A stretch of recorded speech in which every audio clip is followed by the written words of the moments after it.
ರೇಣುಕಾಸ್ವಾಮಿ ಕೊಲೆ ಪ್ರಕರಣದ ಆರೋಪಿಯಾಗಿರುವಂತಹ ದರ್ಶನ್ಗೆ ನ್ಯಾಯಾಂಗ ಬಂಧನ 14 ದಿನಗಳ ಕಾಲ ವಿಸ್ತರಣೆ ಮಾಡಿ ಕೋರ್ಟ್ ಆದೇಶವನ್ನು ಕೊಟ್ಟಿದೆ. ಇನ್ನೊಂದು ಕಡೆಗೆ ರಿಮೈಂಡ್ ಕಾಪಿಯಲ್ಲಿ ಪೊಲೀಸರು ಅನೇಕ ಸ್ಫೋಟಕ ವಿಚಾರಗಳನ್ನು ಬಹಿರಂಗಗೊಳಿಸಿದ್ದಾರೆ. ಬನ್ನಿ ಡೀಟೇಲ್ಸ್ ನೋಡ್ಕೊಂಡು ಬರೋಣ. ದಾಸನಿಗೆ ಪರಪ್ಪನ ಅಗ್ರಹಾರವೇ ಗಟ್ಟಿ. ದರ್ಶನ್ ಅಂಡ್ ಗ್ಯಾಂಗ್ಗೆ ಮತ್ತೆ 14 ದಿನ ಜೈಲು ವಿಸ್ತರಣೆ.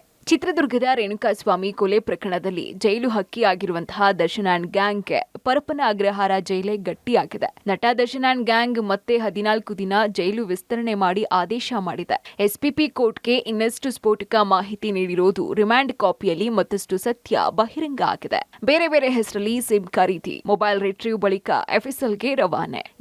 ದರ್ಶನ್ ಗ್ಯಾಂಗ್ನಿಂದ 84 ಲಕ್ಷ ರೂಪಾಯಿ ವಶಪಡಿಸಿಕೊಳ್ಳಲಾಗಿದೆ. ಪಟ್ಟಣಗೆರೆ ಶೆಡ್ ಸಿಸಿಟಿವಿ, ಪವಿತ್ರ ಗೌಡ ಮನೆಯಲ್ಲಿ ಲ್ಯಾಪ್ಟಾಪ್ ವಶಪಡಿಸಿಕೊಂಡಿರುವಂತಹ ಬಗ್ಗೆ ರಿಮಾಂಡ್ ಕಾಪಿಯಲ್ಲಿ ಉಲ್ಲೇಖ ಮಾಡಲಾಗಿದೆ. ರೇಣುಕಾ ಕೊಲೆ ಕೇಸ್ನಲ್ಲಿ ಇನ್ನಷ್ಟು ಆಳಕ್ಕಿಳಿದಂತಹ ಪೊಲೀಸರು ಬೇರೆ ಬೇರೆಯವರ ಹೆಸರಲ್ಲಿ ಸಿಮ್ ಖರೀದಿ ಮಾಡಿರುವ ಬಗ್ಗೆ ಪೊಲೀಸರ ತನಿಖೆಯ ವೇಳೆ ಬಹಿರಂಗ ಆಗಿದೆ. ದರ್ಶನ್, ಪವಿತ್ರ ಗೌಡ ಸೇರಿ 6 ಮಂದಿ ಬೇರೆ ಬೇರೆ ಹೆಸರಲ್ಲಿ ಖರೀದಿ ಮಾಡಿದ್ದು ಮೊಬೈಲ್ ರಿಟ್ರೀವ್ಗಾಗಿ ಹೈದರಾಬಾದ್ನ ಎಫ್ಎಸ್ಎಲ್ಗೆ ರವಾನೆ ಮಾಡಲಾಗಿದೆ.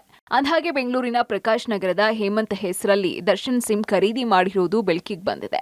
A5 ನಂದೀಶ್ ಸಿಮ್ ಕೂಡ ಹೇಮಂತ್ ಹೆಸರಲ್ಲೇ ಇದೆ. ಬಸವೇಶ್ವರ ನಗರದ ಮನೋಜ್ ಹೆಸರಲ್ಲಿ ಪವಿತ್ರ ಗೌಡ, ಪ್ರದೂಷ್, ಕಾರ್ತಿಕ್, ಕೇಶವಮೂರ್ತಿ ಸಿಮ್ ಕೂಡ ಬೇರೆ ಬೇರೆ ಹೆಸರಲ್ಲಿರೋದು ಕಂಡು ಬಂದಿದ್ದು ಎಲ್ಲರಿಗೂ ನೋಟಿಸ್ ಕೊಡೋದಕ್ಕೆ ಪೊಲೀಸರು ಮುಂದಾಗಿದ್ದಾರೆ. ಇನ್ನು ರೇಣುಕಾಸ್ವಾಮಿ ಕೊಲೆ ಕೇಸ್ನಲ್ಲಿ ಇನ್ನಷ್ಟು ಮಂದಿಗೆ ನೋಟಿಸ್ ಕೊಡೋದಕ್ಕೆ ಪೊಲೀಸರು ಮುಂದಾಗಿದ್ದಾರೆ. ಪವಿತ್ರ ಗೌಡ ಸ್ನೇಹಿತೆ ಸುಮಲತಾಗೆ ನೋಟಿಸ್ ನೀಡಿರುವಂತಹ ಪೊಲೀಸರು ದರ್ಶನ್ ಆಪ್ತ ನಟ ಯಶಸ್ ಸೂರ್ಯಾಗೂ ನೋಟಿಸ್ ಕೊಡಲಾಗಿದೆ. ಇನ್ನು ದರ್ಶನ್ಗೆ ದುಡ್ಡು ಕೊಟ್ಟಂತಹ ಮೋಹನ್ ರಾಜ್ಗೂ ನೋಟಿಸ್ ಕೊಡಲಾಗಿದ್ದು ದರ್ಶನ್ ಮನೆಯಲ್ಲಿ ಕೆಲಸ ಮಾಡ್ತಾ ಇದ್ದಂತಹ 3 ವಿಚಾರಣೆ ಮಾಡೋದಕ್ಕೆ ಪೊಲೀಸರು ಮುಂದಾಗಿದ್ದಾರೆ.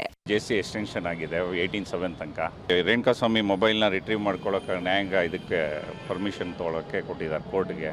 ಇನ್ನು ರಿಪೋರ್ಟ್ ಬರಬೇಕು, PM ರಿಪೋರ್ಟ್ ಅದೆಲ್ಲ ಬರಬೇಕು, ಅದಕ್ಕೆ ವೆಯ್ಟ್ ಮಾಡ್ತಾ ಇದ್ದೀವಿ. ನೋಡಿ ಫಸ್ಟ್ ಇದು ಏನೇನು ಪೊಲೀಸರು ಇನ್ವೆಸ್ಟಿಗೇಷನ್ ಪ್ರತಿ ಡೇಟೇಲು ಏನೇನು ಹಾಕ್ತಾರೆ ನೋಡ್ಕೊಂಡು ಅದನ್ನ ಏನು ಮಾಡ್ತೀವಿ, ಡಿಪೆಂಡ್ ಅಪಾನ್ ವಿಲ್. ದರ್ಶನ್ಗೆ ಇನ್ನಷ್ಟು ಕಂಟಕ ಫಿಕ್ಸ್. 164 ಅಡಿ 7 ಮಂದಿಯ ಹೇಳಿಕೆ ಸಂಗ್ರಹ.